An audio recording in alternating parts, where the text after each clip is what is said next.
Bonjour les filles, bonjour Alain. Bonjour Anne, bonjour les filles. Donc tu es le directeur du studio Bikram de Bordeaux depuis 7 ans. Oui. Tu pratiques toi-même le yoga Bikram depuis 15 ans et tu l'enseignes depuis 9 ans. Oui. Donc aujourd'hui j'ai la question de Sarah, 21 ans, qui aimerait savoir s'il y a des risques à pratiquer le yoga Bikram.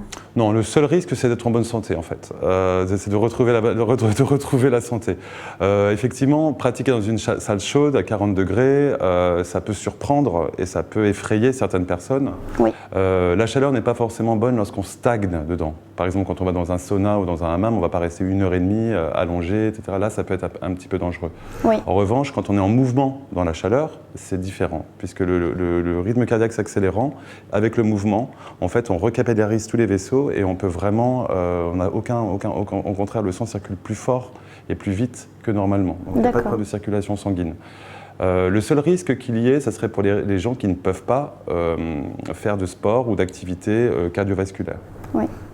C'est le seul risque qu'il y ait. C'est pour ça qu'on a toujours un questionnaire au départ pour demander aux gens s'ils ont des problèmes. Mais quelqu'un qui est apte à l'effort physique est apte au yoga Bikram. D'accord. Donc une femme enceinte, c'est peut-être pas trop conseillé. Alors on a des femmes enceintes uniquement si elles ont déjà pratiqué avant. On ne prend pas de femmes enceintes qui n'ont jamais pratiqué. Les femmes enceintes qui ont déjà pratiqué, elles peuvent venir. On a une série qui est adaptée, une série de femmes enceintes qui est adaptée, qui permet vraiment de bien préparer l'accouchement en ouverture de hanche et en gardant la souplesse également de tout le corps. Mais effectivement, on ne prend pas de femmes qui n'en ont jamais fait, parce que c'est quand même un effort physique. On préfère être sûr qu'elles connaissent. On ne va pas s'aventurer en pleine grossesse à découvrir cette technique. Tout à fait. Mais on a eu pas mal de jeunes femmes qui sont venues jusqu'au bout, jusqu'au 8e mois et demi, jusqu'au dernier jour de la grossesse. Et c'est génial de les voir pratiquer comme ça. D'accord. Et à partir de quel âge on peut venir?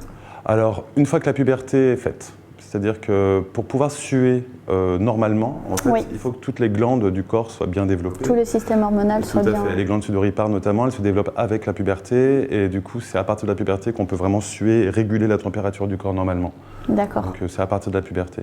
Et est-ce qu'il y a un âge Après, il n'y a pas d'âge limite. Non. Mon élève la plus âgée a 80 ans. J'ai beaucoup de seniors, j'ai beaucoup de personnes retraitées. Qui ont plus de temps aussi, du coup c'est sûr qu'ils peuvent venir plus facilement. Il y a vraiment tous les âges. J'ai tous les âges, j'ai tous les niveaux physiques dans la salle. D'accord.